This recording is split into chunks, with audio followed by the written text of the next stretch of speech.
அனைவருக்கும் வணக்கம். இன்றைக்கி நம்ம கார ராகி புட்டு எப்படி செய்யறதுன்னு பார்க்கலாம். அடுத்த வீடியோவில் இனிப்பு ராகி புட்டு எப்படி செய்யறதுன்னு சொல்கிறேன். அதுக்கு நான் ராகி மாவு 2 டம்ளர் எடுத்து வச்சுருக்கேன்.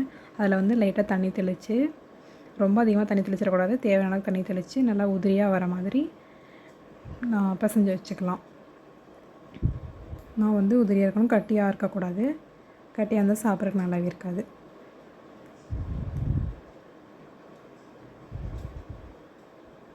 அடுத்து அது பண்ணதுக்கப்புறம் ஒரு இட்லி பானையில் அதை வந்து நம்ம போட்டு வேக வச்சுக்கலாம்.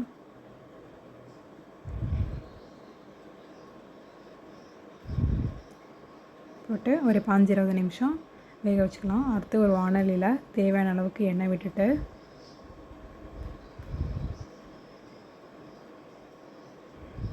எண்ணெய் நல்லா காஞ்சதுக்கப்புறமா கொஞ்சமாக கடுகு, தேவையான அளவு கடுகு,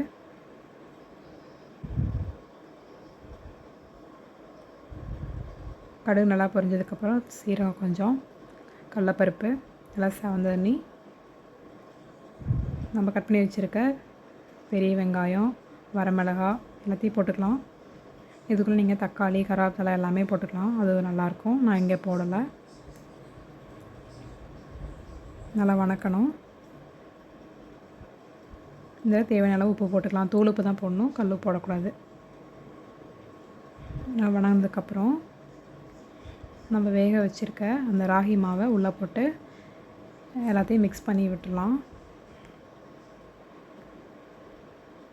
இவ்வளோதான், கார ராகி புட்டு ரெடி ஆகிடுச்சு. நீங்களும் வீட்டில் ட்ரை பண்ணி பாருங்கள்.